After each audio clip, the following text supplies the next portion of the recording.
2006 to 2009. Earl would have been there, because I worked for them for 18 years, 98 through 15, or 97 through 15. Red Eye? We're live. Good evening, everybody. We're going to call the meeting order right now on August 9th, 2023. And the first thing we'll do is call roll. Council position number 1, Joe Armand. Aye. Position number 2, David Budrus. Present. Position number 3, Stephen Hardy. Yep. Position number 4, Chris Moritz. Here. And Levi Shank, position number 5. Not present at this moment. How's your cue?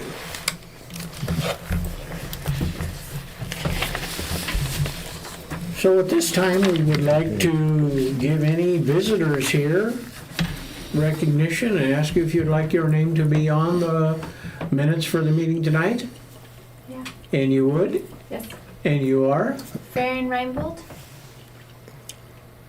Did you get that, Donna? Thank you.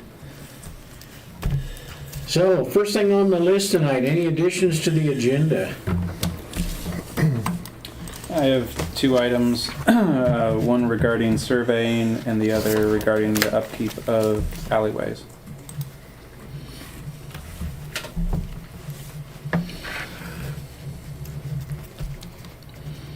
Okay, I'd like to add surplus property. that's on next 2 weeks from now agenda.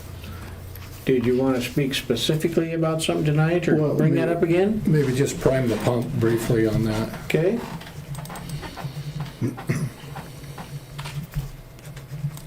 Like Levi is here. No. good. Okay. Next thing on the list, approve the minutes from the meeting of July 26. So moved. Second.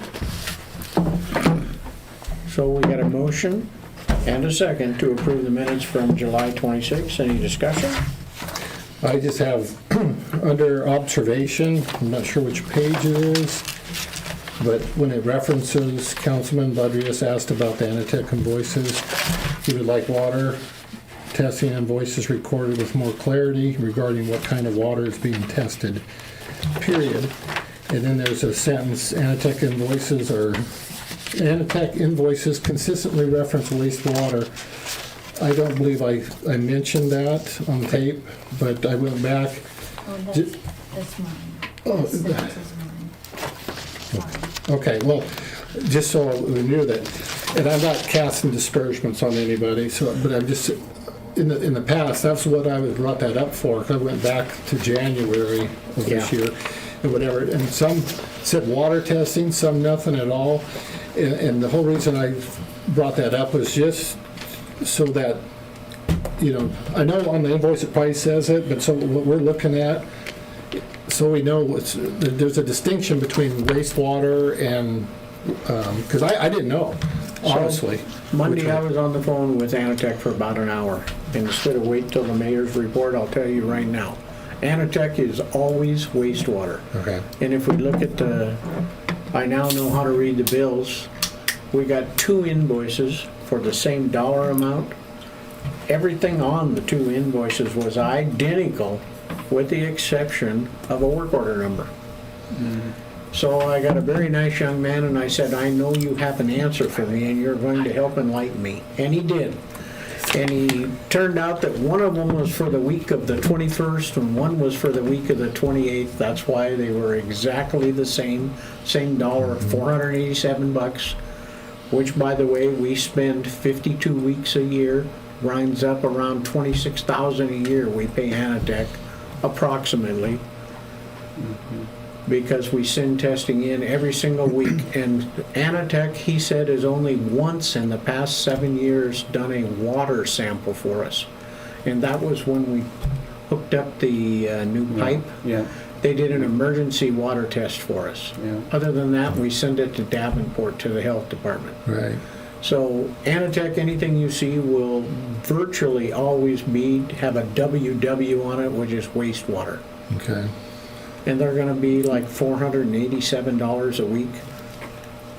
On this week's claims, you'll see, I don't know, what seems to me it was $2,200. If you were to see it, that's made up of 4 or 5 of those $487 bills. Okay. But just for the future, Anatech is always sewage from us, for us, wastewater. Right. And they're going to put wastewater on there, and they're going to put a week date on there so that we can look at those. That'd be helpful. I asked him if there was any way that he could put a week just so that we knew, or a date, or a something. Because I said, we look at them here, we're only 2 people in this little office. And he brought us to the attention exactly what it was he had looked at and what we were seeing, and made it very clear. But without that date on there, we would have never known. Yeah. Good. So See, right here. I guess for the future, if I anybody didn't know remembers or which one not, it it's always wastewater. Okay. And thank you for asking them to make that change. Well, yeah, I said, this is gonna happen again. Well, And it does say on it, WW. And he said, it could say WD, or DW, which would be drinking water. But he said, we don't do that for you. Once in the past 7 years. Well, the only thing I was referencing what we were looking at on our check registers and stuff. And it was inconsistent. I mean, it was, some was reported, some not. It just, because I was trying to figure out, we're sending to Lincoln County a test, and then what are we testing? Is it stormwater, or is it drinking water, or sewage? That's drinking water. Yeah. To Lincoln County. To Lincoln County. Yes. Yeah. But Anatech is, why? Yeah, it was that? not clear. I agree. So, and I guess for the record, I don't know what you want to do with that, that sentence. I just made it clear, and I guess it's on record, that the clerk added that. I did not, because it was contradictory to what I was saying. That, you just put in your, you added to it. So the public would know, I guess. Yeah. Because okay, enough said. Let's move on. Very good, David. Any more discussion? Yeah, one just little thing to note. I missed this the first time through. The bottom of page 2 has an extra 32. Yeah, just What's that? probably from the 32,000 gallons. But just the bottom of page 2 has an orphan 32 right at the bottom. Yep. Oh, okay. Further discussion? I'm good. All in favor of accepting the minutes with the corrections that have been noted, signify by saying aye. Aye. Opposed, the same? Okay, very good. We just went through this agenda, approval of the minutes. New claims. Move to approve. Second. So we've got a motion and a second to approve the claims as written. Further discussion?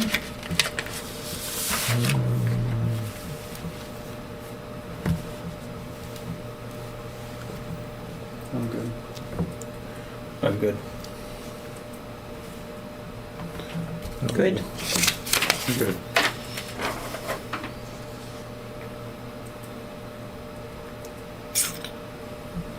Good to go.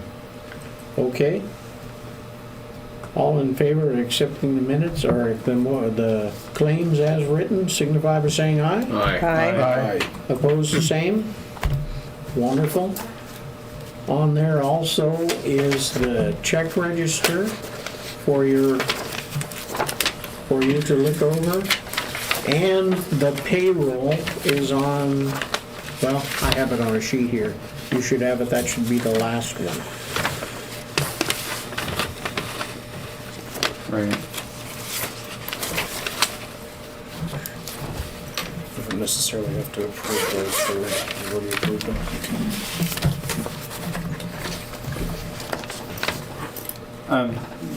Just a little curious. to the second page where it has transactions, 655 memo, US Bank Visa card stamps. I'm guessing there's just a lack of a comma, which is fine, but what would the US Bank Visa card, oh, that's paying the credit card for, never mind. Man, sorry, stupid question.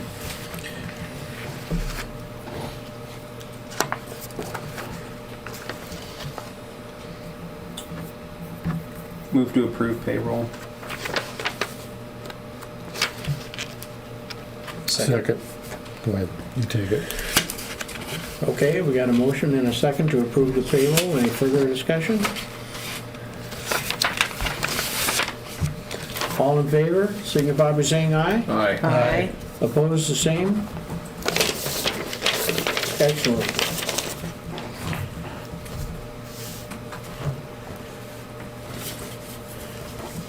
I think you're up. Anybody who hasn't met Farron, this is Farron Reinbold from the Noxious Weed Control. Yeah, from the Lincoln County Noxious Weed Control Board. Okay, Let board. me fire this beast up again. She got her own TV. Way I was thinking when she was putting that up, we got a big TV here. Yeah. This was the perfect, but that's okay. It's Ryan Bold, not Ryan Bolt, right? Yeah. It was just, BULD. yeah.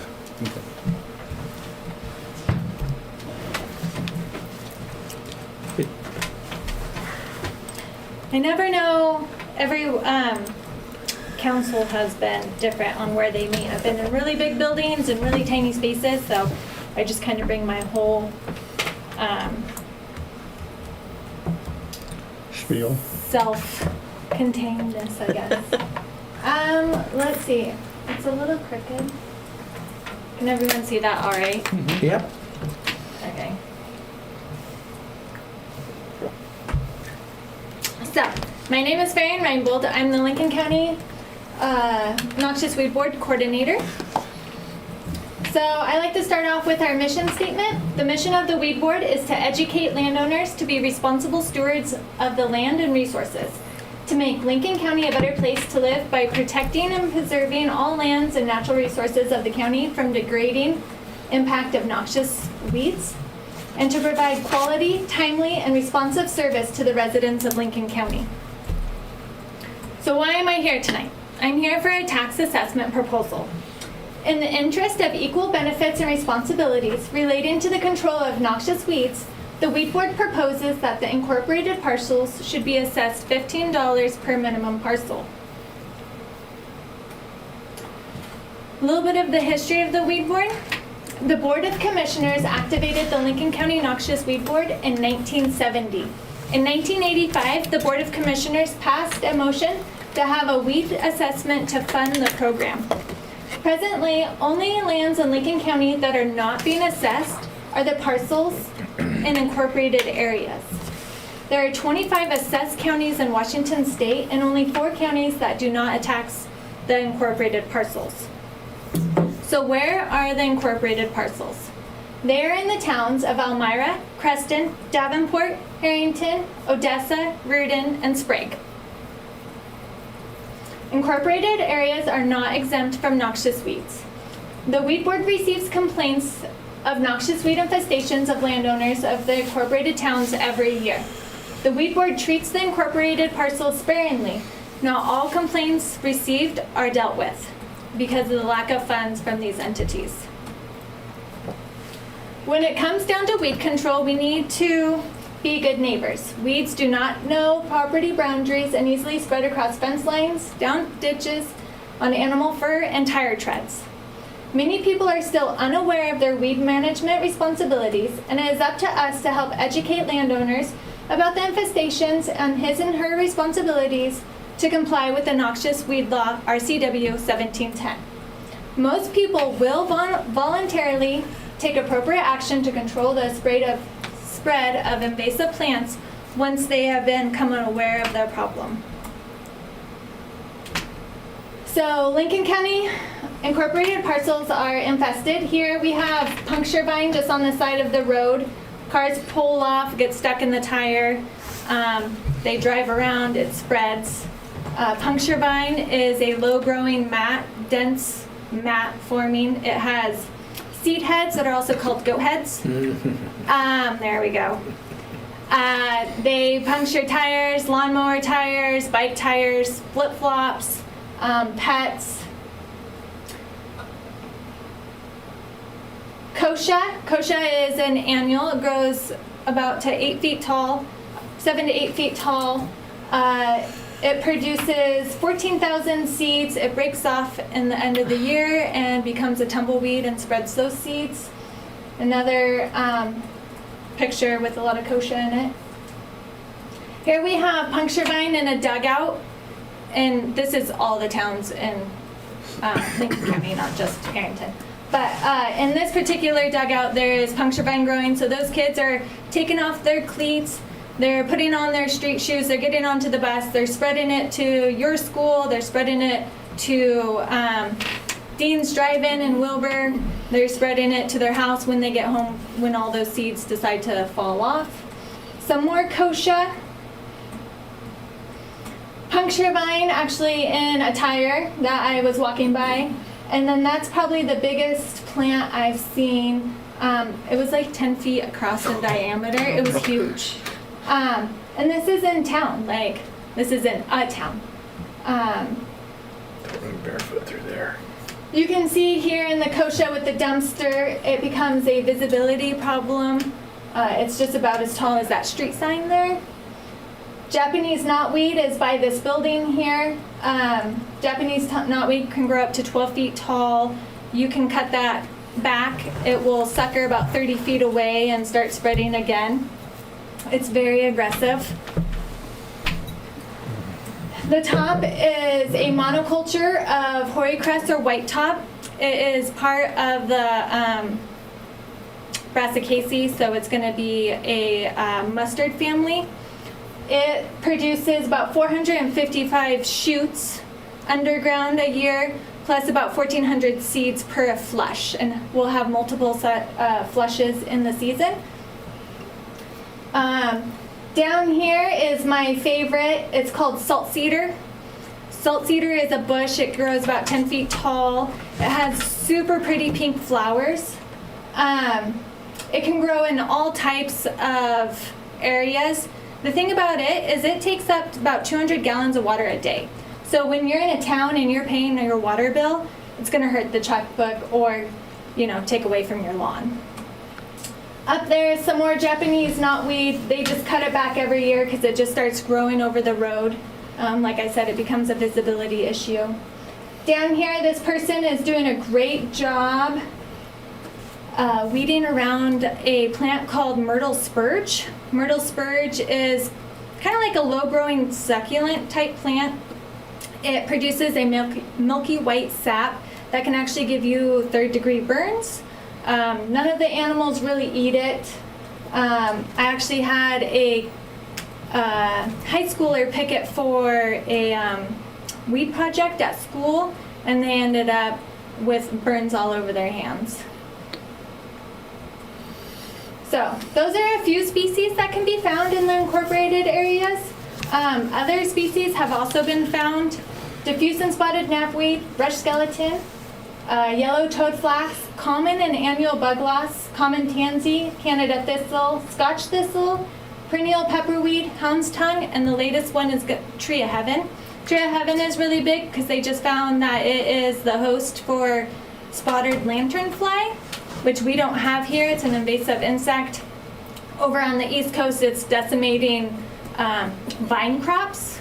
So if it does make it to Washington, then our whole Columbia Basin with the vines, the grapes, can be basically decimated overnight. And so WSDA has had a huge push with education and control of tree of heaven. Luckily in Lincoln County, we only have a couple plants that I know of so far. Do you have a picture of them? Tree of heaven? Yeah. Not with me. I might have it in my car. Is it in the Weeds of the West book? No, this is like a huge 80-foot tree. Okay. It grows huge. These weeds have been found without fully inspecting, and there can also be others. So the current rate is $15 per minimum parcel. Upon the Board of Commissioners approval, the rate would be placed on every incorporated parcel, not just the unincorporated parcels. The municipalities would be responsible for their ownership, and the privately would be responsible for theirs. So, what does $15 get you? Help landowners identify and control noxious weeds, timely responses to complaints and concerns, provide landowners with information and assistance to achieve weed control.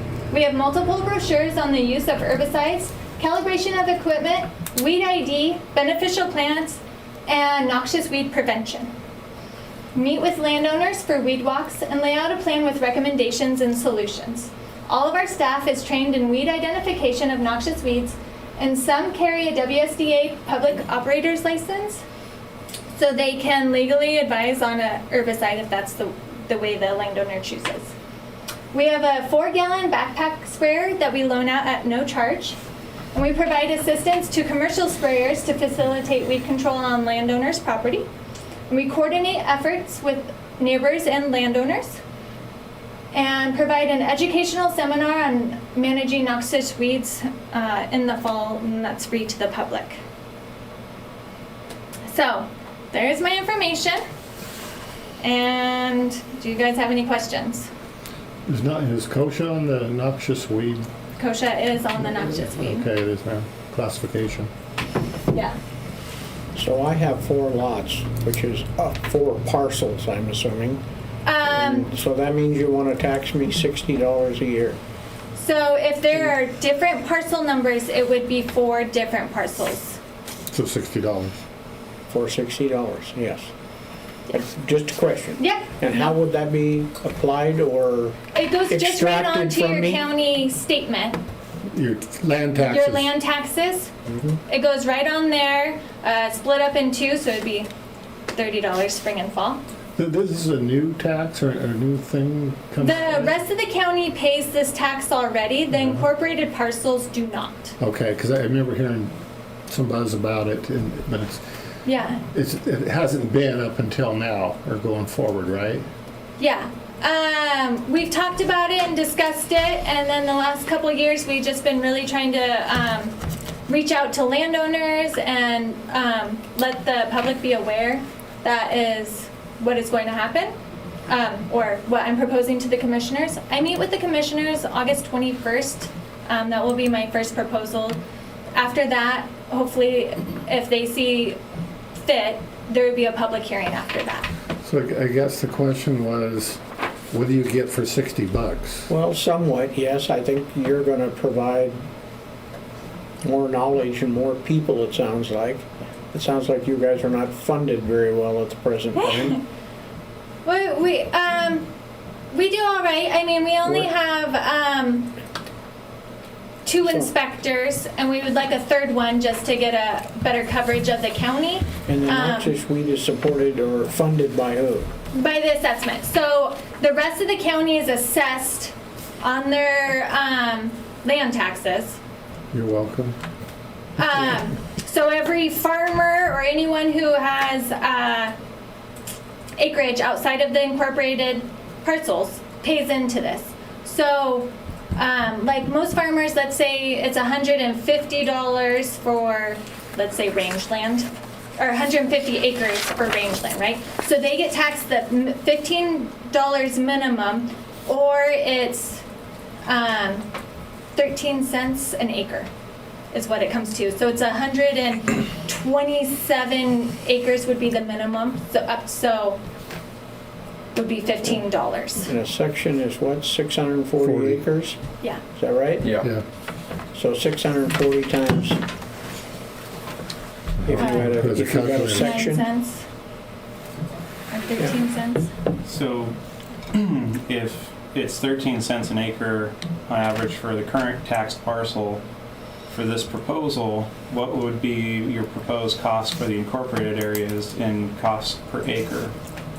It's just per parcel. I understand, but if you were to calculate the average parcel size, I'm expecting the cost per acre to the incorporated areas would be egregious. Technically, yes, that would be a fair statement. Yeah. But, It probably, it's like, what, over $100 an acre?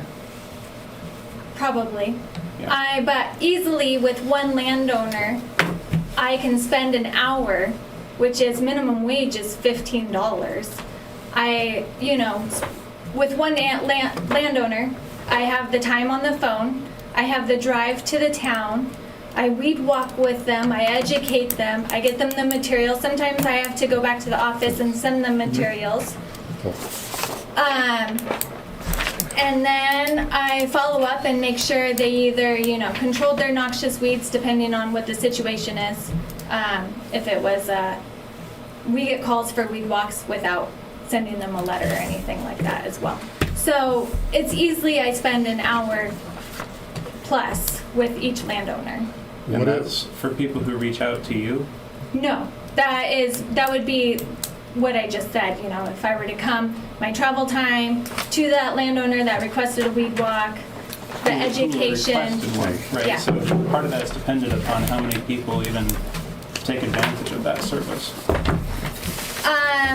Yeah, if they know what the weeds are. Right. We send letters and we get a lot of questions like, well, is it this tall one? Well, there's a lot of tall weeds, I just said 7 of them. We have about 40 active noxious weeds in Lincoln County right now. We have 123 weeds on our county weed list that could potentially easily be here or that we have like jurisdiction over. A landowner is not going to know all those weeds. So we get a lot of IDing as well. I guess my concern as mayor here is what this is gonna cost the city of Harrington. I know Yeah. we spent about $2,600 this year to have A1 spraying, I believe it was, do our wastewater treatment plant, which was bombarded with kosher the last couple of years. Yeah. And that's just one section. We also spray all of the parks and the cemetery at a pretty good fee. So at some point, I'm concerned what this is gonna do to the city, what kind of a cost we're gonna have to bear. Unfortunately, I left that paper at home, how many parcels the city has. Okay? And And all of there's our also some right-of-way, exempt parcels as well. all of the right-of-way that adjoins people's parcels. Next to all the roads, if that becomes 100% our responsibility, which it probably is now, actually. Well, and that would Yeah. be thing if this does get assessed, if this does pass, that is something that I want to do. I want to meet with all the city councils and if they have to do another ordinance or define ordinances, because our jurisdiction, we've been in towns before, and there's always been a thing, who's responsible for the alley or who's responsible for the sidewalk area where weeds are growing. And I would like those defined a little bit more. So if we do start surveying in towns, there's no question on who's controlling. Okay? So tonight, what are you expecting from the council and us here as a whole? I'm just Anything? presenting and educating. In a perfect world, I'd love a letter of support. So will this be on a ballot in the county, something we'll vote on at some point in time? No, the commissioners would make a resolution. Okay? It's kind of like our state government. So I understand being, no one is for a new tax or an added tax. I get it. It's not really what I wanted to do when I take this job, but I do see the need.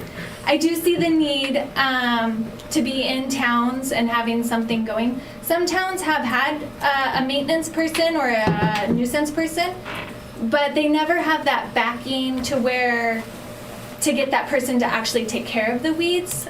Where that's all we concentrate on is weeds. We're not worried about cars. We're not worried about anything else, and we have everything already in place to help situations, and hopefully suppress the noxious weeds in town and get those numbers back down to a manageable amount. And fair, and I'll just speak up.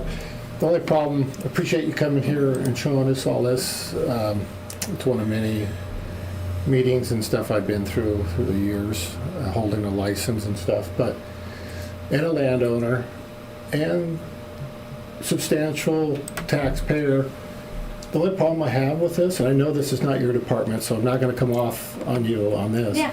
is that farmers, including myself, landowner, that we spend a lot of money and time, more time than money in some cases, but still, I have an issue with the commissioners coming up with this, enforcing it, and there has to be something done, I know. Yeah. But when they don't even take care of the county roads anymore, they don't spray anything. I could take you quite a few places right now. Koshia is up 5 feet tall on the county road. You couldn't, to run a grader through there, you'd be, if you know anything about grading, it'd be a problem.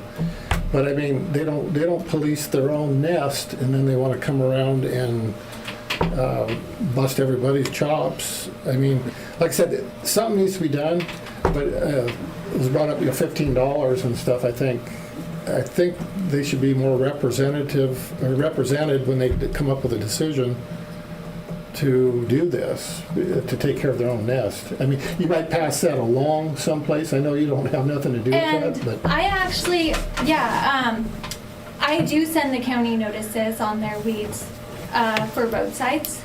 They've had a huge changeover there where the one road maintenance guy was a farmer, so he knew chemical and this and that. And then the new guy that came in, he was only there for a short term till he became the director of public works. And now they have a new guy learning the ropes. And so I've met with him several times. I was unable to hire an inspector to replace, I became coordinator last August. I was an inspector. So I was unable to hire another inspector. So I've been doing the dual role Yeah. of inspecting and trying to be coordinator. Hopefully with this next year and some hopefully competitive pay, we're able to get someone hired and established. And then the roadsides, I've been meeting with, it's Jason Schumacher, who is he's here in Harrington, who is in charge of, ordering the chemical and all of that. Okay. And so it's just a matter of educating. I had all their guys come to our seminar last fall. And it's just trying to get them back on weed control and back on mowing. I'm hoping to get them to do a fall treatment of like Milestone. So we'll have that residual along the roads in some of those problem areas like Koshia and Canada thistle. I can appreciate the fact that $15 per parcel would go to the county to maintain this, but for the commissioners to say, okay, now the city has to take care of their stuff where we don't get any more money coming in, but we have more that we have to do. Yeah, we have more to do because there's several lots in town that are just overgrown. Yeah. And there's nobody living there or it's been abandoned. That's my only question. Otherwise, I think it's a great idea. I'm sorry. well, yeah, and just I'll add to that is that the money spent right now in taxes, where does it really go? Like I brought up, but you said that they're lacking in that department over there. They either don't know how or don't have the equipment or the licenses to take care of the road. That's the issue I have. And, town, other than that, I guess, forgot what I was going to say, so I'll shut up. No, you're fine. Yeah, I am not sure what their budget looks like. The $15 that everyone pays on their weed assessment goes right into my budget. Obviously, I have, rent and overhead to pay out of that, but the rest goes back into mostly overhead to get into employees and then any educational stuff, and we have cars.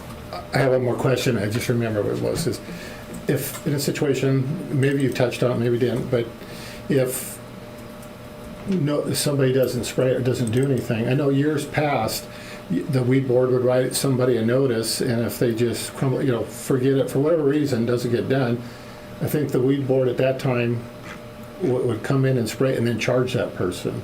Is that a process that you still is still a viable process, or just what happens if somebody write them up and doesn't pay, doesn't care, about dealing with it? What's the next step? That's a great question. So we have certain steps that we have to do before we get to a notice of violation. We have to, contact the person, make a reasonable attempt. They could live out of the county. It's a little bit shorter attempt then it's just a one attempt if they live out of the county. And then we write up a notice of violation that gets sent certified and through regular mail to make sure they received it. They have to sign for it. After that, they have a limited number of days to contact us back with what their plan is to control. If they do not contact us back, we have every right to go onto the property and control the weeds to prevent seed. So that could be as simple as cutting the seed heads off the plant, making sure it doesn't seed out, or we do have the ability to go in and spray the weeds. It does go back and they get billed. We send them a bill. But if they do not pay it, it is a lien on their taxes. Well, what is your rate? Because that might be cheaper way than... Yeah, right. Yeah. Okay. So it goes back onto their taxes as So- for payment. So basically, if the person doesn't want to deal with it, eventually it'll show up on their property taxes Yeah. eventually. Okay. It sounds like you have better luck with enforcement than we do. Usually once they get the letter, it's a little bit eye-opening for them. A lot of people around here, you'd be going to multiple states with those letters. Yeah. We have a lot of pieces of property in this town that are owned by people who don't live here. Yeah. And out in the county, we have Seven Bays and Deer Meadows in the Lincoln area, which is all half of vacation homes. Sure. They're over in Bellingham and wherever, California. And we send them there, and, we do try a reasonable attempt to contact these people because we don't want to enforce. That is not our goal. But we do want to control the weeds. How does this, you brought up a good point, Farron, is how does this intertwine with city ordinances that, or fire ordinances, or fire marshal? You must keep your place clean of bushes, you must not have this, and I'm sure, have you run into that in other towns where they have an ordinance? And Yeah. does that, in my mind, how does that take the responsibility off the city of policing it? We just turn it over to you, like, kind So- of that way, or how does that work? I know for Davenport, the fire marshal goes around and he gives a list of what would be against fire code. Mm-hmm. I can only step in if there's noxious weeds. There's a lot of other tall weeds like prickly lettuce.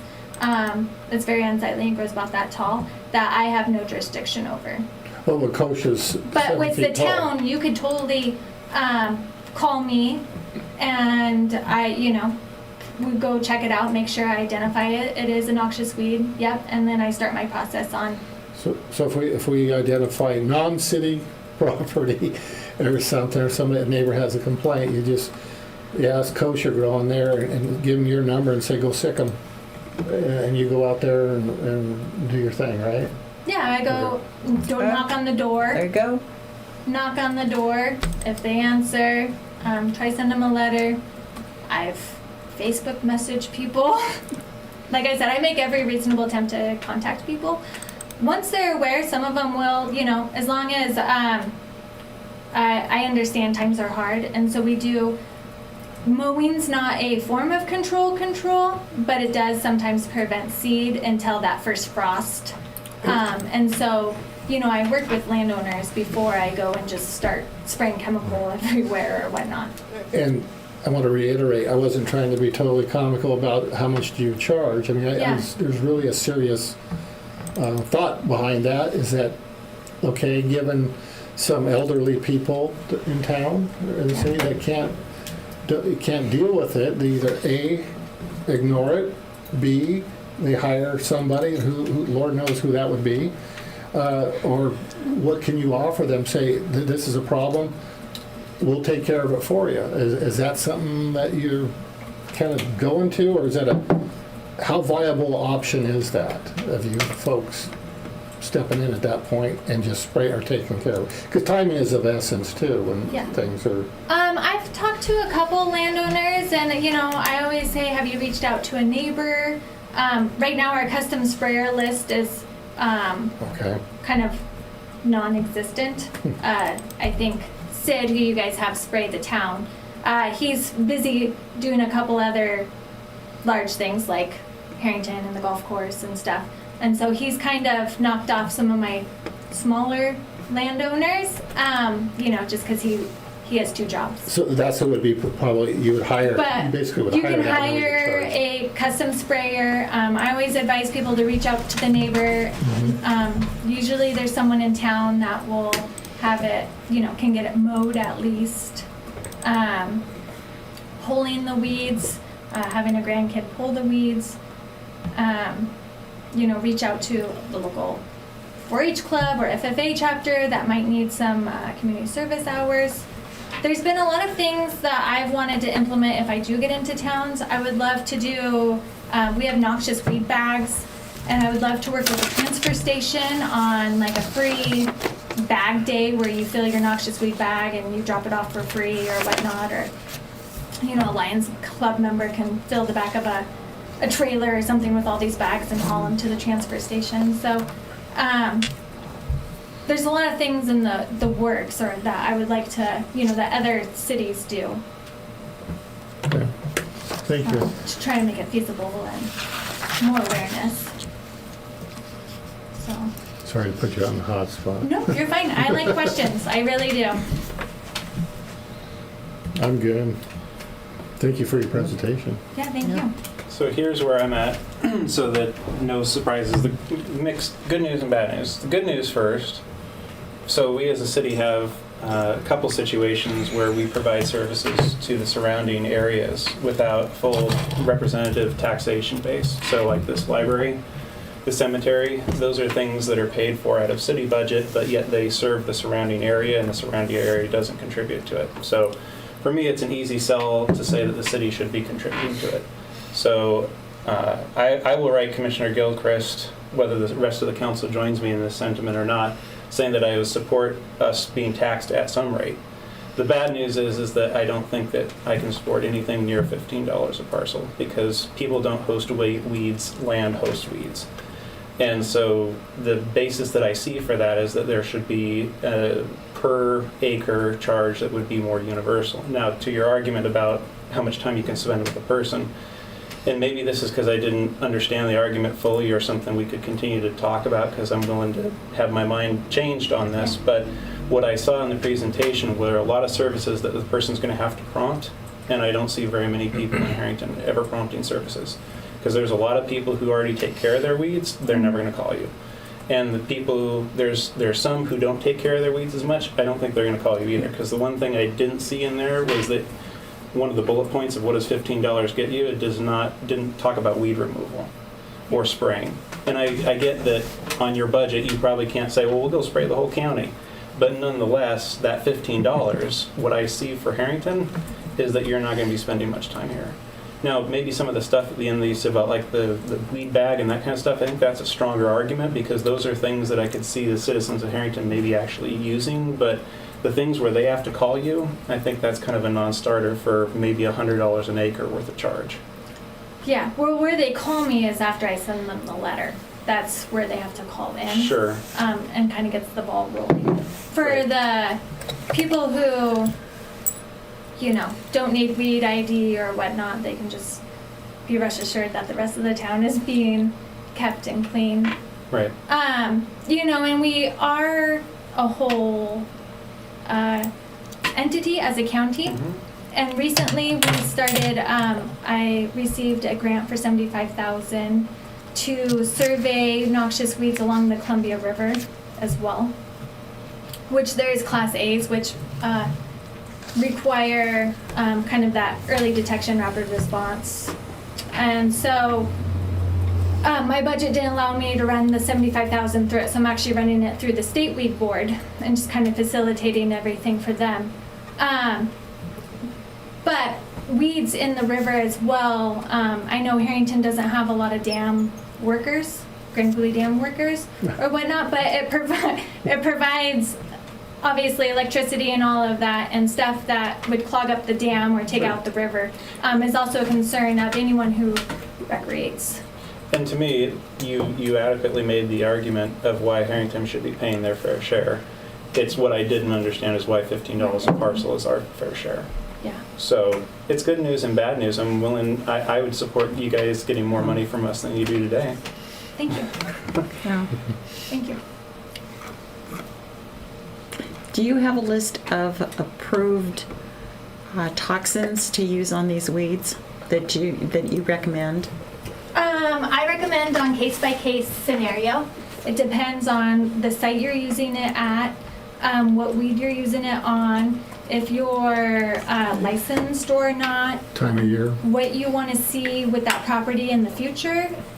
There's a lot of factors that go into recommending herbicide or herbicide treatment, and so I would need a little bit more information. Okay.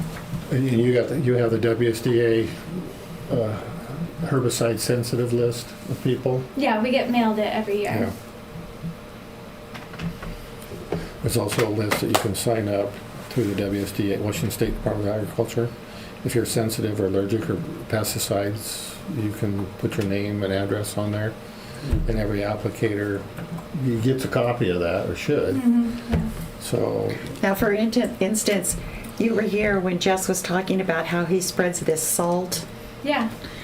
Would that be approved to use like in a driveway where it's just gravel? if it kills it, He says it dries it. If it kills the weeds, I'm not too worried on how you kill the weeds. If I come back and the weeds are dead, I may be like, wow, that's a great job. What did you use? And I want to know. Well, I don't want to pour kerosene and throw a match in it, is what I'm But if I saying. come back and I'm like, oh, those weeds are sick, but they might kind of grow back, I might question, hey, what did you use? Because it doesn't look like they're dying all the way. I want to make sure we're not getting any herbicide resistance, or maybe you need to, I think it was like a salt, some more salt It or was- whatnot. We're not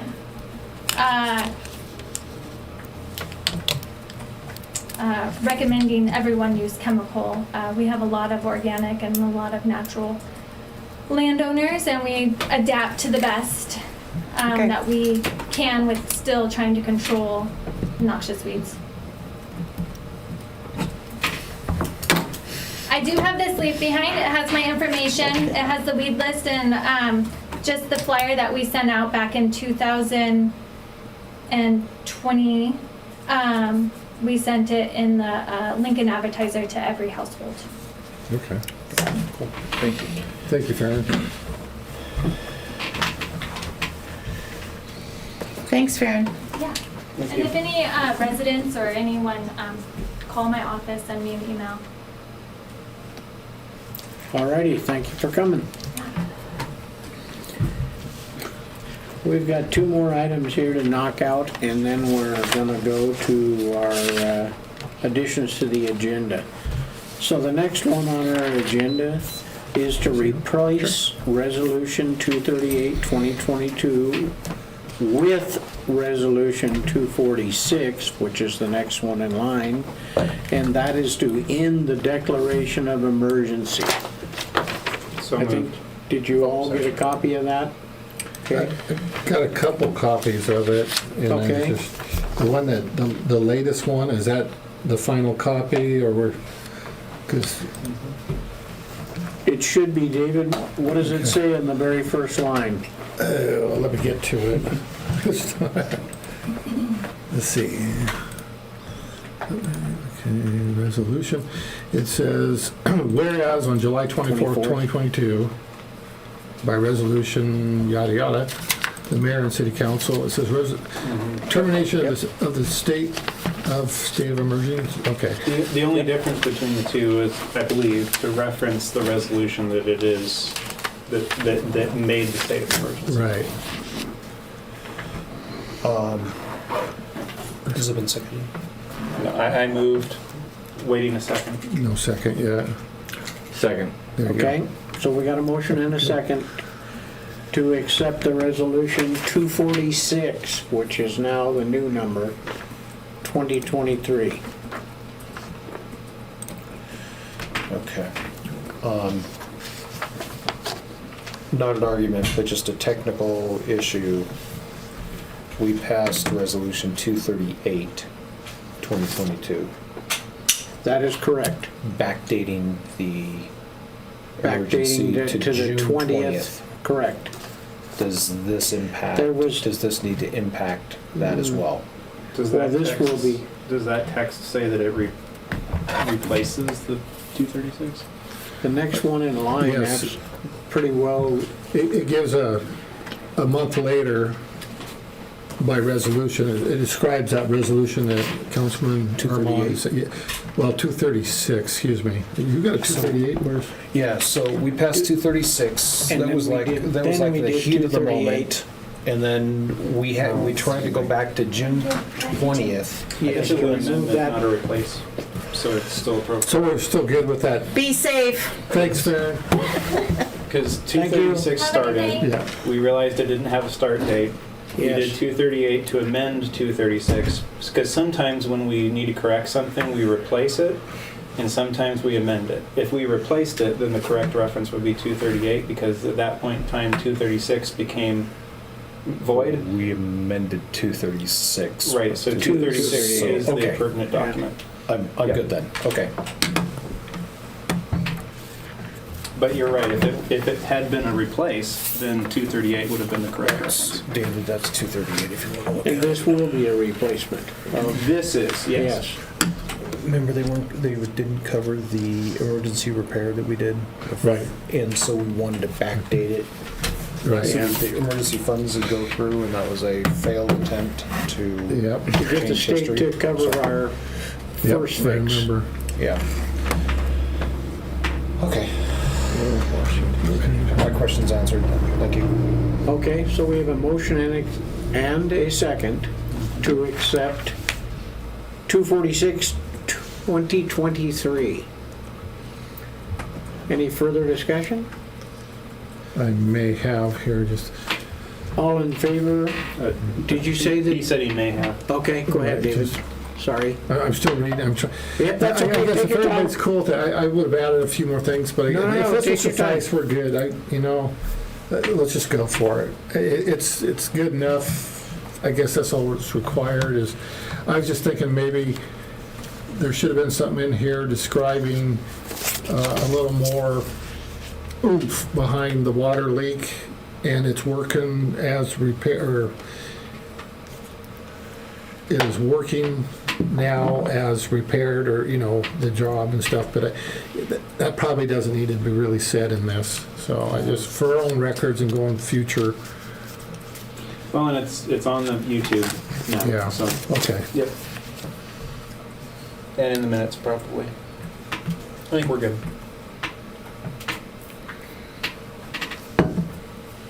So no discussion, I'm good. Okay. All in favor, signify by saying aye. Aye. Opposed, the same? Okay, motion passes.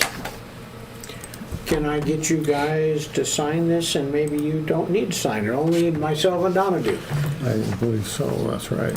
Ignore that. The next one on there is, the next one on there is a resolution 245, 2023, to replace the resolution 241, 2023, and that's what authorizes, it's a list of names that authorizes people to be able to transport money to our bank.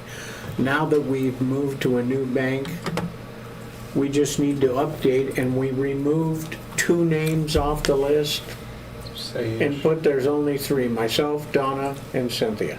So mayor, clerk treasurer, and city clerk. That's right. And before Office admin. we had a different treasurer in there, so that's the reason for this. Okay. And this is to deliver Well, and the them. previous one wouldn't have referenced Wheatland, right?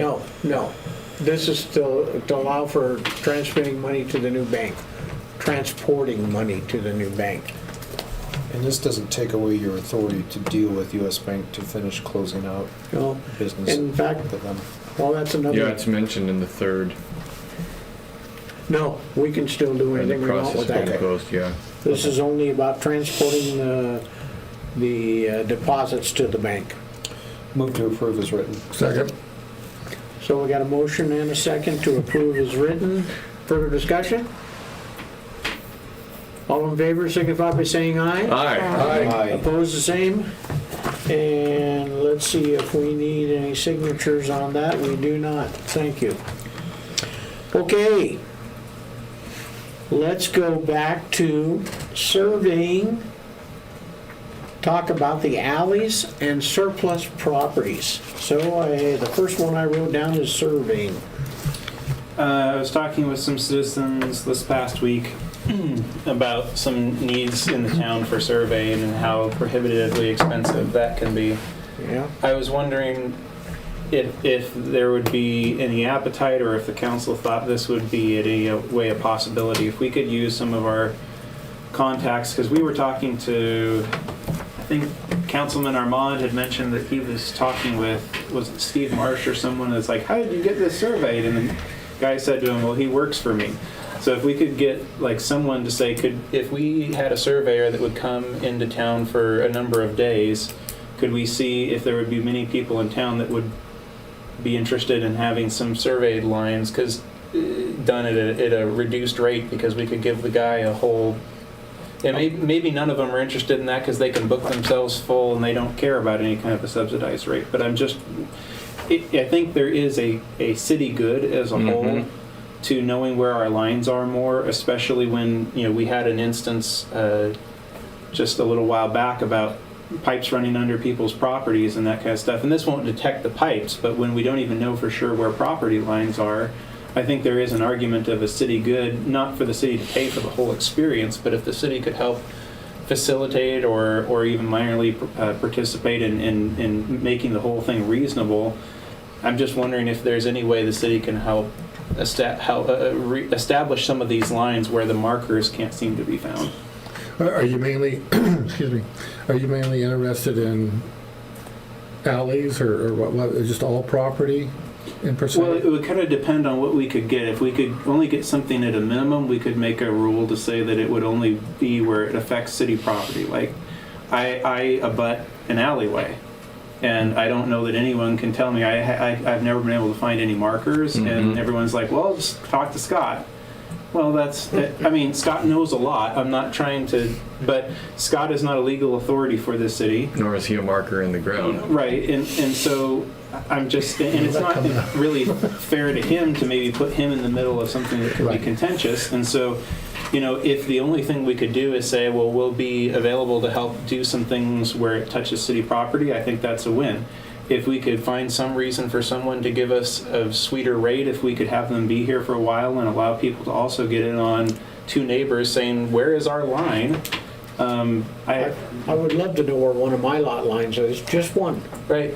Yep. Well, because my lot line is about 3 feet short of what it says I own in parcels. Yeah. Right off the top of my head, I can think of 3 that are in dispute right now. I agree with Councilman Hardy on this wholeheartedly. And in my opinion, the whole town needs to be cleaned up at one point. But I know that's a big pill to bite off right at the point. But going forward, especially when my next thing on the list here, and for our next meeting especially, is the surplus property. I know that we got the tax sifter said, okay, you own this piece of property, okay? It's over there. We don't know the boundaries of it, and I don't know. Most people would like to know their chunk of the sandbox or where it fits, And we had a situation down here. I still would like to see the alley straightened up, on Mobile Home Park down here. Just a lot of things need to be cleaned up. We're not targeting anybody, but it's just cleaner going forward for everybody. If you want to buy, sell, build, a lot of that stuff.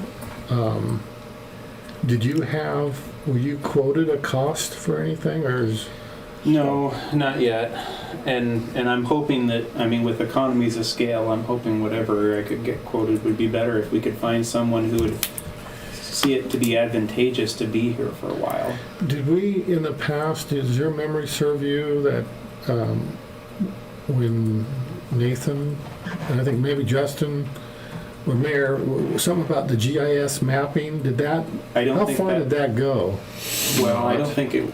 I think his smile is thinking what I'm about to say. But they weren't even really after property lines, were they? No, they were gonna tell us where our sewer lines were. Yeah, so that was And different. when I got a hold of They were them, going they to. weren't even on the same side of the street as we know it is because we had to dig it up. So I found that to be a thing that we paid a lot of money for and didn't get very much in return. Well, your backhoe is your absolute locator. Yes, it is. So I talked to one of our citizens in town here who's having their property surveyed, Mm-hmm. and it's still the horror figure that many of you have heard. You know, $3,000 to $5,000, That's what I. Yes, it costs, but and that's a lot of money. it is. But do we have some sort of grant, well, it's not freebie money, let's put it that way. Do we have some, I guess, COVID money? Anything that, that we could throw towards this and maybe map out the key hot spots? Now, I have a suspicion, this is just a personal suspicion, that anybody who can survey doesn't really care whether you have 50 people or not, because I've got 70 people who want me to come and do their surveys right now. But I'm all about being part of a consortium. If you can get 50 of us and he can come and survey one line of our lot. Mm-hmm. Does anybody know if anybody has a Geiger counter? And I only know more. that word from hearing about Geiger counters since I was a kid. I know someone who has one. Well, works. apparently on the stakes that were put in, there's some sort of a covering. The benchmarks. And I don't know if it's nickel, iridium, or But whatever. it's something that the Geiger reacts to. Yes. And Really? and this person told me, I told him, I said, Paul Gilliland, who's not here anymore, put a line on the sidewalk, and it says this arrow in this line, Gilliland on this side, Zeke on this side. Mm-hmm. Well, Zeke used to live in my house. But that line happens to be 3 feet short when you go from the fence to the 87 feet I'm supposed to have. It's only 84 feet. And I'm thinking, where's the 3 feet? Is it the fence or is it this line that Paul Gilliland put in the sidewalk when the sidewalk was poured? And he said, well, maybe it's the stake is under the sidewalk, and the Geiger counter would see that still. So I know nothing, I can't tell you, that was just a thought, because this man who's surveying this person's lot came out and did a survey with a Geiger counter looking for the original plot. benchmark. Did he find Poles. one that way? Did he find it that They way? found one. One. And From the Geiger counter. yes, and supposedly these things were put in 100 years ago when they did this sort of thing regularly. Nowadays, I don't know what they do, whether they survey with a satellite and say, it's right there. Maybe that'll help some too. So is it, well, you say what you're going to say first. 'Cause So I've got a couple along this line. Would the mayor be opposed if I contacted our water safety plan engineer, who's out here doing surveys and has a surveyor in-house, Yeah, to ask can he, within the water system plan, add some definitive monuments and corners and what have you, On behalf of the city on properties? behalf of the city properties Streets. and key pieces? That would be a one bearing that we question. could take for everything else. And secondary to that, at some point in time, would he be so willing that, because he has nothing for his surveyor to do, to loan him out? And that was going to be my second point. For Yeah. all of our people that have in-house surveyors, I would rather have them allow us to pay them at the market rate for that person instead of getting Christmas gifts this year from them. I don't need another T-shirt at Christmas time. Or a mug. Maybe TDNH or other people can. I mean, Keep the cheese, keep the crackers. I'm and not even ham. asking that for t-shirt. anything free. I'm just saying, like, just let us pay. Like, we don't need priority, because I'm sure part of why they pay these people, right, is because they want priority. That when we need a survey, there's a person on hand, right? But is it really possible that they're filling the person's dance card 8 hours a day? I mean, is it Well, possible these guys have some downtime it's- that we could ask? That's going to be the question. Yeah. He might Yeah. say, absolutely not, I've got him booked all over Yeah, Eastern maybe. Washington. Yeah. But I did have one third point. We are needing to get a survey done of the lot lines on the town square. When they took out the sidewalks, we kind of lost a point of You mean reference. we need to have that piece of property surveyed? Yes, we do. For twofold. One, To the tune of $4,000, is it that much of a need? not $4,000 need, no. No, but if we can slide it into everything else, I would love to see that done. Well, does the property, It's- that's on my city property or is it home? Well, it's twofold. One, we really should put the sidewalk back, and to do so, we should put it in the right spot. And two, when the sidewalk goes back, that does open the door. It's not high on my priority list, don't get me wrong, but it does open the door for For Vista charging. to continue with their process of putting in the charging stations for free. The sidewalk is still there that it was hooked to, is it not? I think it was all torn off. No, it was torn off. Even, it's not down to the corner? I think it stops at When the you corner stop, and when it you just stop on Willis vanishes. there, doesn't that roll down that side too? I think Don and friends tore it out. You have to find the center of the street, pin it, and then measure off. I'm not trying to be dense here, but if the town square is city property and the street is city property, What's the big do deal? we care other than we probably can't get too far into the street?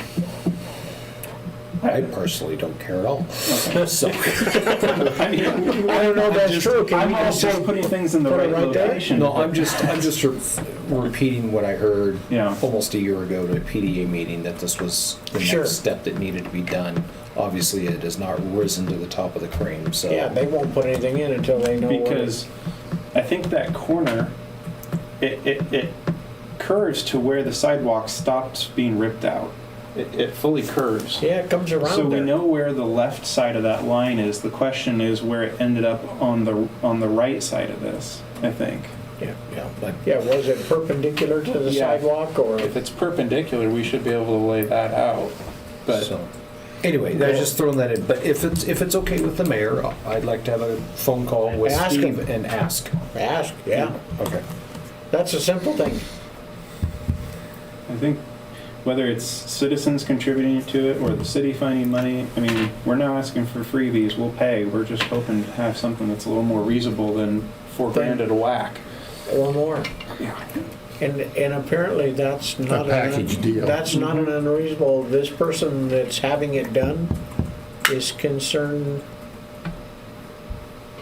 that their future generations know where this property lies.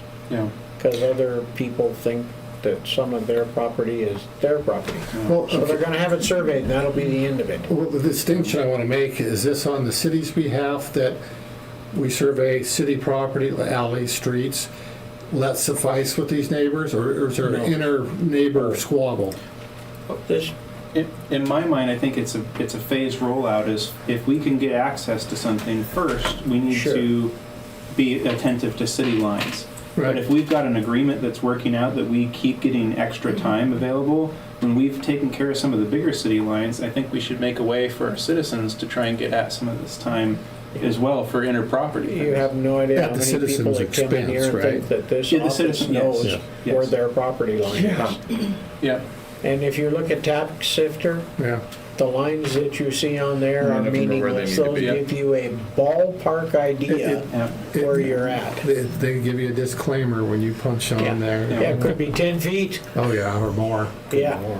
Well, it's showing houses and barns and garages built in the middle of the street in an alley and that aren't vacated. I mean, there's a lot of different things, according to tax sifter. Yes. They just move stuff around, so, yeah, it's always, it's really, I think it'd be beneficial at one time, or going forward to discern what is city, the streets and alleys, and then go from there. If the people, the homeowners and stuff have an internal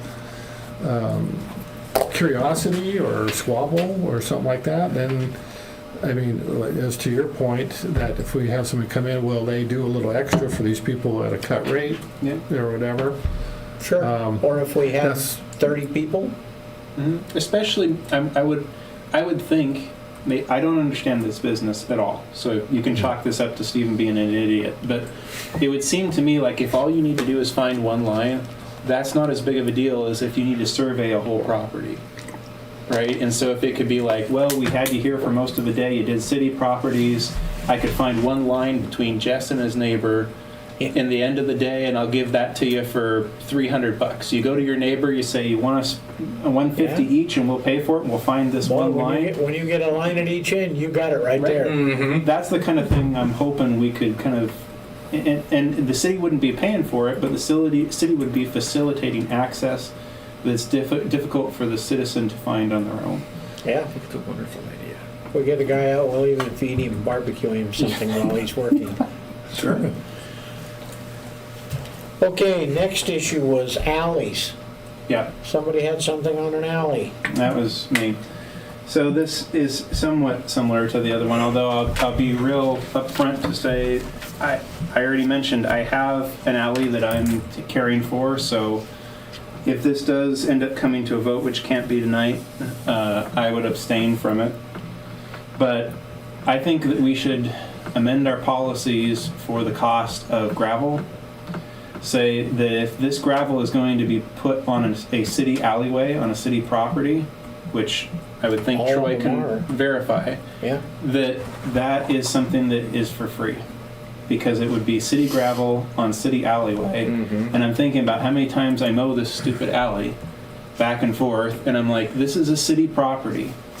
You know, and it's not being cared for by the city. And as a council member, I understand the practicalities of why we can't really do that. But I would think if we can put some gravel down on some of these things and kind of get some of these weeds under control so that it's less at the benevolence of one of the two neighbors, because between me and the RV park, one of us is taking care of that and has been for years. And it's not just my alleyway. I think any alleyway that has been regularly maintained by citizens is a problem. In the long run, we should vacate it, or we should find ways of actually caring for it. The city shouldn't own any property that we put the burden of maintenance onto the private citizens for. But I think that's a longer term question that won't be easily solved. But if we can just start saying, hey, if you want gravel for city alleyway maintenance, you get it for free. You have to place it, you have to do the details of it, but you should be able to get the thing to care for it without having to pay for the privilege of caring for the property. Well, I agree. The city should be responsible for their property of maintaining it. And if we can't, then vacate it, or, you know, do you happen to know if there's utilities going underneath of it? There will, Possibly, in there my will be case. that. I'm sure there are fiber-optics. in- But that's, you can deal with that, you know.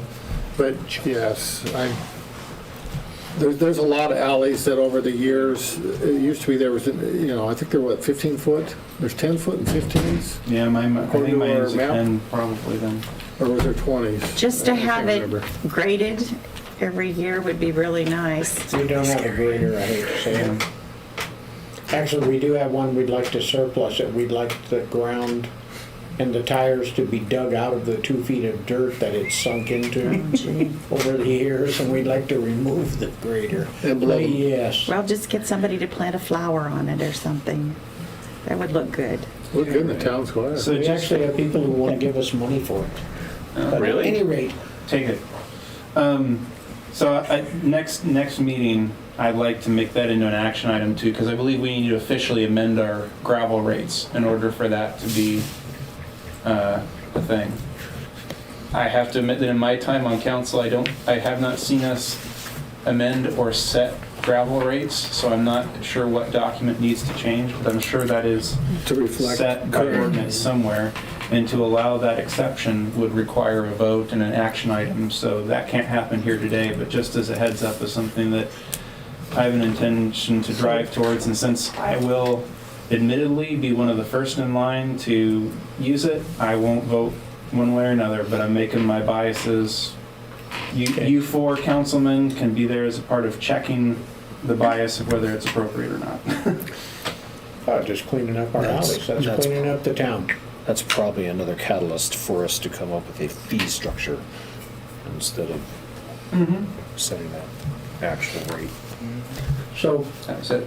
talk to me sometime here in the next couple of days about what you want to call that.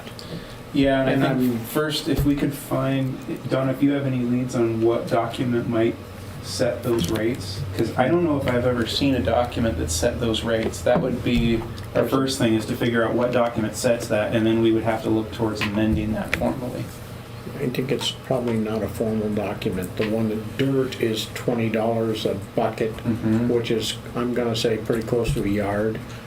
And gravel is, do you remember, Donna, is it $20 for gravel? 20, yeah, I'm throwing out things that I can't tell you, I can't guarantee. Yeah. It's how very much we charge. Yeah. Not when you consider You it's couldn't being get delivered. anything brought in from anywhere. Well, the dirt makes sense, because if I remember correctly, the dirt is from cemetery Yep. excavations, right? So we're not paying for it, but No. the gravel should be a pass-through of some degree of overhead, plus, in addition to what we pay to get it here in the first place. I'm getting about 1,000 yards of good clean dirt for us too, Okay. from the golf course. Oh, really? Yes, they're going to excavate one of their water Oh, features, yeah. and one of the local contractors said, I'm gonna have about 1,000 yards of clean dirt and some grass, so whatever grass is on the top, and the rest is clean dirt, and I said, I got a spot for it. Which helped him, and we'll have free dirt, which we need all the time, Yeah. Excellent. so, That's great. That's all I had. Thank you, gentlemen. okay? The last one on there, surplus properties. Okay, well,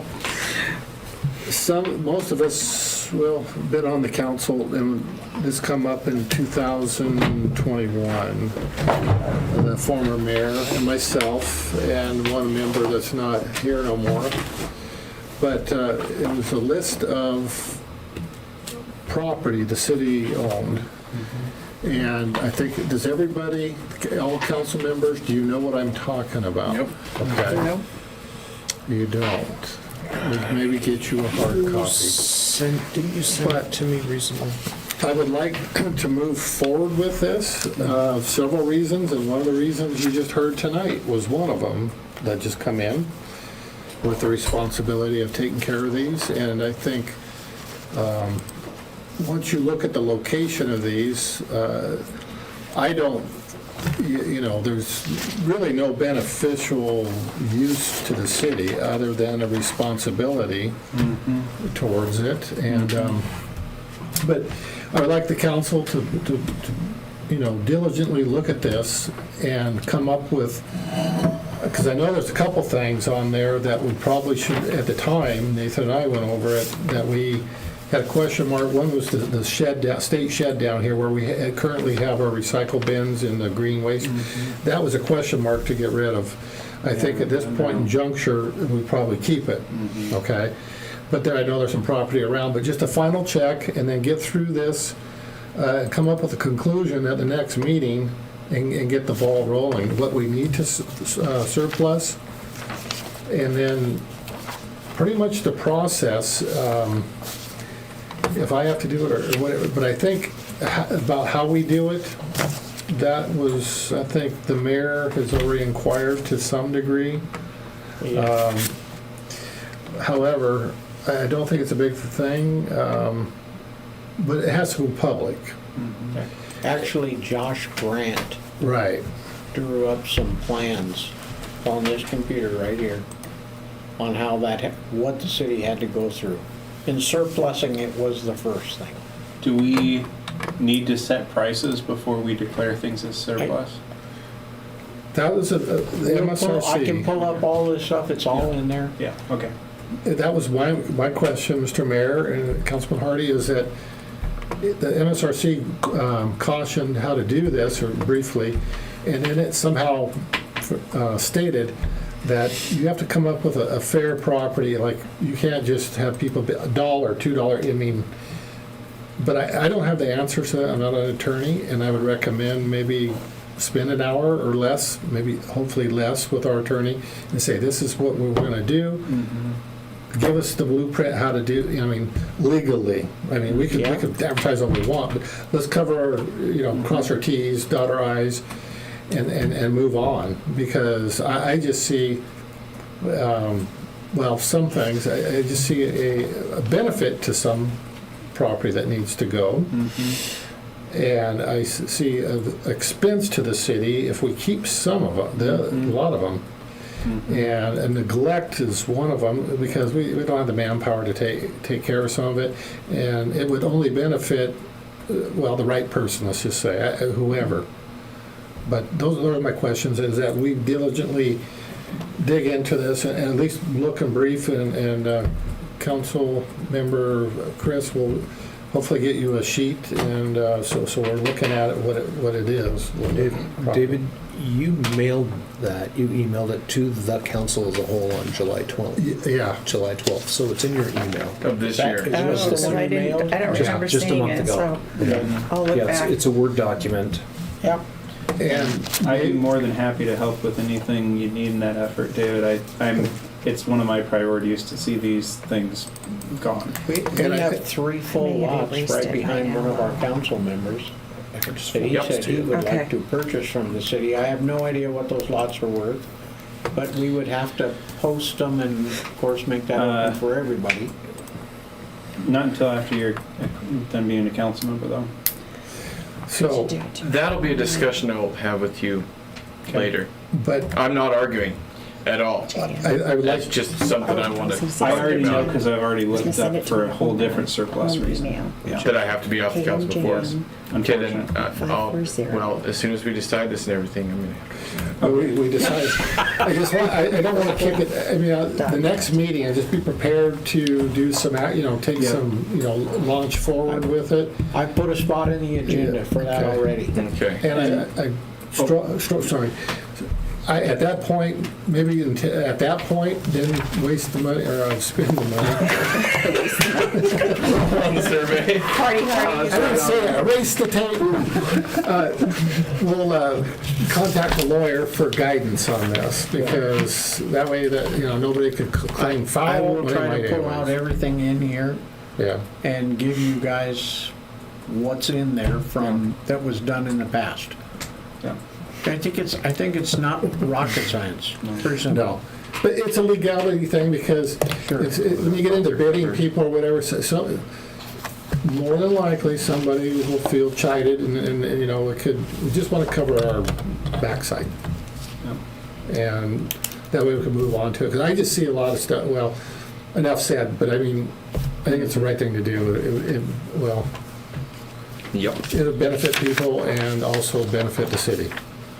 And one thing that I found, because I've been asking some people about the Greenview Park, Yes. because I think I heard some mention that there might be some interest in that by an adjoining property owner. So I asked around in a number of circles where I thought I was going to get some pushback about people who felt strongly about that park.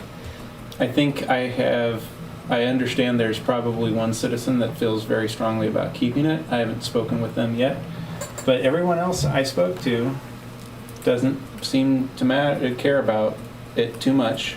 They seem to see the benefit in consolidating city properties and spending our efforts and times in places we have consolidated more. But I think the one thing that was mentioned is maybe look into moving the bell or the light post that's there. That one, I guess, a special post that's supposed to be more like the historic light posts that Harrington had.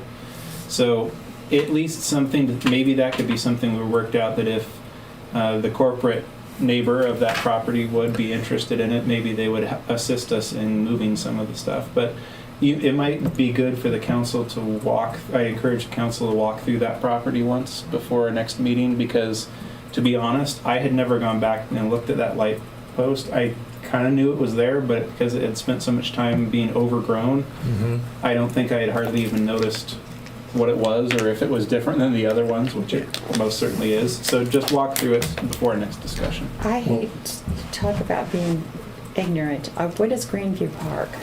That little triangle up Where the there. gazebo is. Oh, okay, that's what I was thinking, but then there's Yeah. not very much there to really call it a park. You know, when you go up to the end of the street and you Yeah. make a left-hand turn or right, but if you make a left, your headlights shine into it for a split second. That's right. And you know, it is a neat little thing, but how many people use it? The benefits or they don't outweigh the cost, and The maintenance. one with the new town square, that's a perfect place for I mean, all that, because if you're gonna get saddled with that, I mean, the city can't saddle, I mean, every day you Yep. block, oh, there's a park, you know, you We can't just do got a that. $10,000 bid to have all I of the know. trees cut Yep. down I wasn't gonna say that. Yep. and to get it cleaned up so we can Yep. regain what's happened over the past 25 years. Yep. Well, I will say this, being a farmer and using the High Line area, and the way they're structured, to pull out to facilitate that turn. And one time I got stuck on the tracks because, well, didn't quite make the arm, but it's a blind spot for trains and for cars coming down, especially if you have a semi pulling out of there. You got to be almost out in the street before you see anybody coming down. So, got that issue. Yeah, that could be remedied, but At what cost? it's a nice thought, but I think it could be that area could be used more beneficial. And especially the town square looks kind of bare, to be honest with you, and we're trying to get that, I mean, that's perfect, fill it with all that, and the fire truck we have too. Well said. Well, there's already a gazebo. Right. in Yes, we there. can have a historic fire truck next to That the could- historic light Well, post and the. that's That right. gazebo may not make it through too many more Yeah, we could use the Yeah. historic fire truck to. Oh, is it really? Put out a fire Is or it really in good shape? Well, I wouldn't say it's just old. It's kind of like a It's threshing like beam. every day. If you don't do anything with Well, I it, was you know, kind of thinking maybe I could get somebody to get it and put it in my backyard. we could probably. Somebody, is that on the minutes? You can hold me to it. Be careful what you ask for. Yeah. Okay, That's all I had on the that. plan was not to have a clerk report tonight. We've had one of those this month already. Okay. And we'll move on. I wanted to tell you guys one thing. This month we have taken in well over $10,000 on overdue water bills. Right.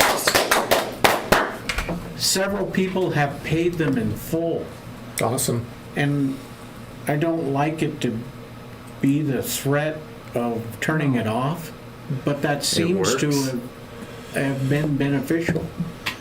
And a couple of them, we have gotten comments and input from people to come in and make arrangements from, I don't know, what would you say, Donna, 7 or 8 people?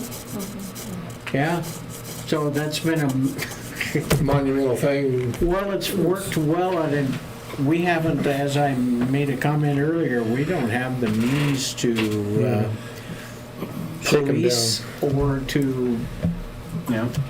Call it as it is. Shake 'em down. to get some of our ordinance even, you know, we just don't seem to have the ability to follow through. You can make all the ordinances you want, but without the ability to make them stick. And that, so we've had some really good luck there, and people have been That's in wonderful. and very interested in it, so that's been helpful. Two things. One, thank you, and I think on behalf of the council, you've kind of chased that more than we have. Thank you for all you've done with that and the letters and the follow-up, and thank you. Yeah, that's nothing, that was, Second of all, I'm curious, and I'm partly wanting to do this on the record because I think the citizens of Harrington need to know that this is a part of what can go with the job, but have people been relatively polite in this experience, or has it been... absolutely. Okay, good. Because that, for the record, it's not always the case. Unfortunately, that is one of the things that sometimes people are not so polite when we try to Shake 'em down. Not the word I was gonna use, but when we try to make sure everyone's paying their bills. Yeah, it's been actually a pretty good experience. Awesome. It's worked out well. It's not over by any means, Yeah. but I think it's been positive. So Good. that's a good thing. You're doing good with it. That was Thank you. our plan. So,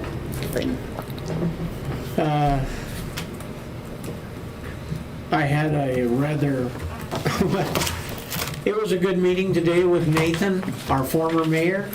He brought over the county's proposal to repair our bridges. We have 2 bridges, 2 of the 4 entrances into Harrington. And you can come and see these anytime you want, but to replace or to repair one of those bridges was $10,000.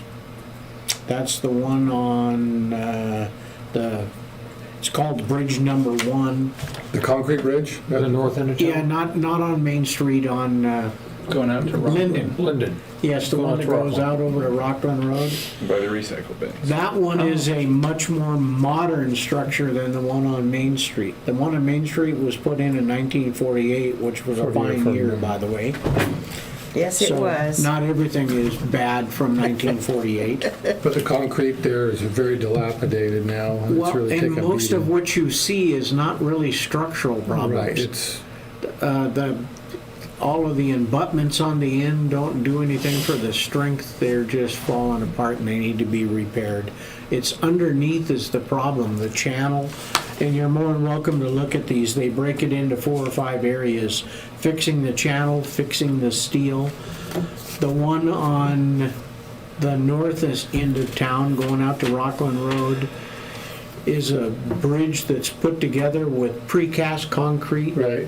And it was set into 2 spots, and you've got there's like 5 precast concrete pieces.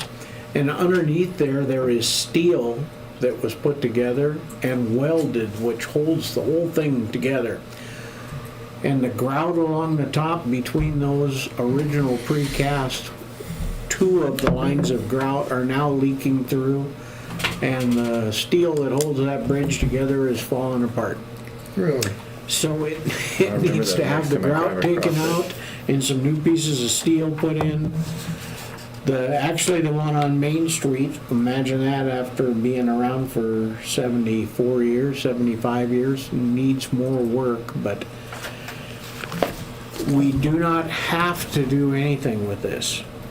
What do you mean, the city is The not on the city hook for does anything? does not have to do this. But at some point, if we put this off and don't take care of these bridges, they're just not going to be there. So it's one of those things, it's like our water lines. Do we have a dollar? Do you have a dollar figure?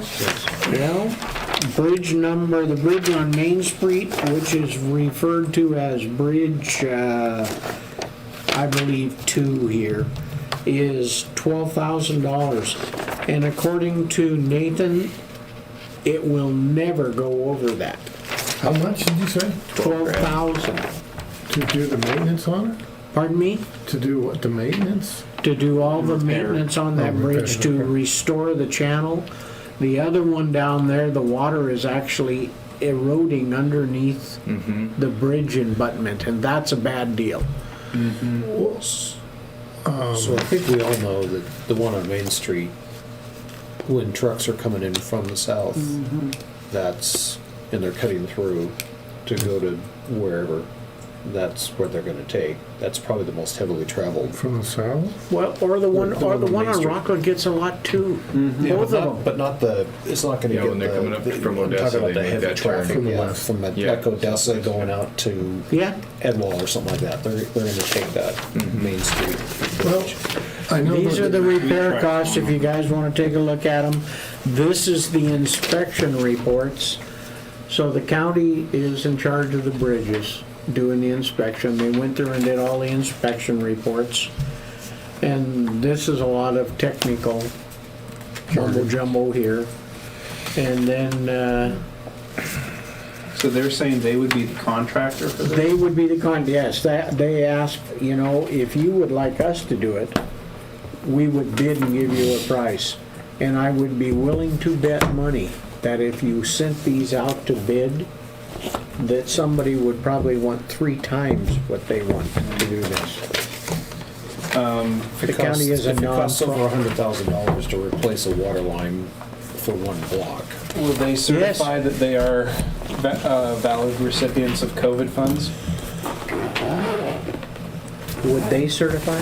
Well, don't we have to we can only give COVID infrastructure money to people who meet certain qualifications of this, that, and the other thing? Well, you were the one that turned in a piece of paper to me, much COVID money and do I you have it here, I believe. Probably not a whole lot. Honestly, I don't know. So I was hoping at some time to get more information from you. I You emailed. talked to Rob Kaufman? Yeah, I did. Okay. I talked to Rob and he gave the name of Chris. Shoot. I sent the email and I think I CC'd the mayor and the council alias. I believe. Right here, Stephen. There is the piece. Yeah, Curtis Steinhauer. Haven't received anything back. I don't think did you receive anything back, Joe? No. Yeah, I can give him a call. Okay. And I think that's still relevant for that question. And I mean, what we were talking about was maybe looking to do like an $80,000 pump and then kick in 20 on top of our 60 and change that we have. Right. And that's, I think, still a very valid expenditure to consider. But if we have trouble affirming that, this is something where 20 grand out of this would only leave us with 40 to have to figure out what we spend it on. And if the county is willing, I mean, I would agree with you that, I mean, I do want to, I should go down and look at those bridges up close, but I don't think there's a lot of things that you get 2 bridges repaired for 10 grand a piece in this day and age. So it is something that's of interest to me, and if they would certify that they meet the qualifications as our contractor to be a recipient of COVID funds, I think we have a discussion, at least. Okay. Well, and to what you said earlier, Mr. Mayor, is on Main, the bridge on Main, is more of a cosmetic fix, or is it No, there's structural? work underneath there. It needs on each side of the bridge, the way the pavement is right now, the trucks are coming in and hitting this thing that are actually causing more pressure on the bridge, and they would cut all the pavement out and put in some new things in front. There are parts of the deck where there's actually rebar showing through, where in 1948 they put the rebar too close to the top. There's parts of the deck that actually need to be sandblasted and recoated. The bridge is still there and it's doing pretty good. Underneath, the channel needs to be squared away and rocks put up the side so that the water does not go Going through around and the wings on that. erode the actual pieces that were put in. Well, actually, I don't know what year it was, but it was some time ago, probably closer leaning on towards 40 years, or between 35 and 40. They dredged or dug out the whole spill channel and everything. And I think a lot of that could, that would definitely help with some of the eroding problem and channelization of the water, more so down towards the sewer lagoons. Yeah. Back there. And at one time they planted trees next to it, but I don't know what happened to them. They kind of, I don't know what the wrong trees or whatever, beautification thing as well. Yeah. But that, as a kid growing up, that used to, from that bridge, used the water be up there and it would just flood out there, quite, could. It did it several times, but then after they did this channelization, they dug it out and channeled it. That seemed to help the situation, but in my opinion, I don't know if I smell a rat, but I smell kind of a half, job for that amount of money to do. That's been a kind of an iconic, historic bridge, in my opinion. I mean, it's held up a long time, right? It has. And It's doing well. I've been around it all my life, and I've seen the dilapidation of it here in the last few years, and I have my opinion why that is, but yes, it needs to address, but I don't know if we spend the money, is it gonna really totally fix? I don't see how you can totally fix a bridge for this type of money. I think both of these bridges are still viable for many years to Yeah. come. The Oh, one here you go. on the far north, the water is eroding underneath the original part. And both of those were built by building an abutment on each side. And then the first one was done where they poured the bridge in a big cast. But they first started out with pilings that are pounded in the ground and then put cement over. So they got these big bulkheads on each side. And the water now is eroding underneath the one, and apparently that's bad, bad news. You don't want that part to happen. So they would build up with rocks and reestablish the channel in the center between the two bridge abutments. Right. So they would get down in there and dig out, they've got the equipment and apparently manpower. So I will say this. They are considered our bridges. They are considered our bridges. They're city. There they're city are bridges, yeah. Okay.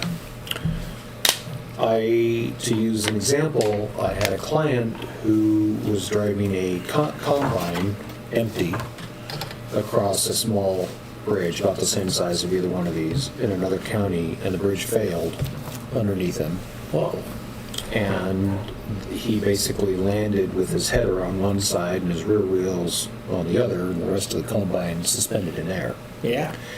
Caused significant damage to the combine. And we paid for it, and found that the county who owned the bridge was liable for the damages. That was a combine, but if it was a semi, the result would be the same conclusion. The cost of the bridge and the cost of the vehicle. That's where I'm leading with this. Yes, $10,000 to do some repairs, Possible damage. and repair maintenance is cheap compared to a grain truck. To an incident. To an incident, and a grain trailer filled, loss of load, loss of cargo, loss of trailer. Well, and perhaps, Weight limits on it. if I understood Sure. David's point correctly, maybe at some point we should have a larger talk with Nathan or any other representative of the county that would be appropriate, because if they're going to be the contractor for this, it would be appropriate to know just what they are and aren't doing with this, so that it goes on record as stating this is what we expect to be able to handle everything, because to the point of liability, contractors they absorb, like when they say, I'm going to do X for you, we can expect it as a city to do X. So And if it 2 doesn't, weeks from now is our next meeting, if I can arrange to have a couple of those people here. Is that That'd be great. something that your council would like to quiz them on? You could ask any questions you want, I'm quite sure they're, Does the They county know have an us engineer well. now? pardon me? Sorry to interrupt. Does the county have an acting engineer? We do. Yeah. Dave or starts with an O. Ortiz. That are an actual engineer. Yeah. Yeah. Okay. Yeah, I would. Okay, I'll see if I can get them to come to the meeting on the 26th, I believe it is, 23rd.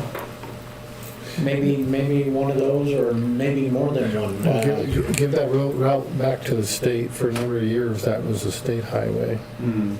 Tell them they can have it That back. was the state route to 23. Oh, and then it went through. And a Yeah. stop sign at the bank, or the old bank, or the new city hall now. You had to stop there. That was the state route. So So you give which it back way to does the them. creek flow, David? It hit southwest. Flows from the north to the south? Well, towards, Towards Odessa? yeah, towards, it goes down. That's true. Actually, it goes down and heads south, heads south, and then through Moeller down, and on all Yeah. that, and then. I couldn't tell there that until we got on one bridge and you could actually see there was pretty good flowing water. Mhm. A lot of little fish in there, I don't know what Yep. kind they are. But I have not They were seen that out thing. there when I was a kid. The last year that thing really showed any type of flood or potential or full, was a runoff in 1995 when the mayor, he was very curious. That's shortly before that, Mayor Paul Gillen, they designed all these, the curbing you see in front of the post office and all that, but how they worked, they had a sandbag, but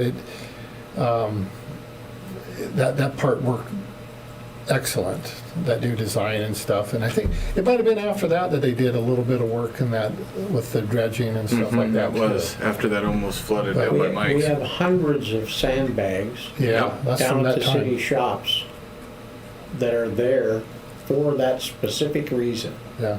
Are they even movable anymore though? Oh yeah, they're up above and they're pretty well dried out, some of them, and Well, if they're canvas sandbags. Oh, can't. Oh, excuse me, Burlap? excuse me, not burlap sandbags. Okay, 'cause I'm thinking of, like, rubber gunny sack. The sandbags you can get for weight in the wintertime, those No. don't last more than 2 seasons. Seems Right. like- But that's a little local history. That's, Yeah. they had to bag that up and get right there where Mike Heron, Truck and Auto, Yeah, or Fifth Street, our street there. yeah. That's where they were, and it never got up that, but it was able to remember score stacking off. Well, the it's bags not down something there. we have to be aware of right now, but it's something that, boy, I don't think we probably want to kick the can too many years. Costs It's are gonna only be a gonna go real up. problem, it's gonna get worse. Well, has it been, I drive that period, well, quite a bit, frequently, let's say. I don't recall seeing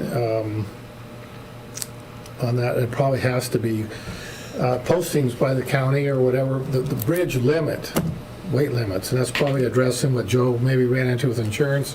If it was, it'll tell you how many tons it's rated for.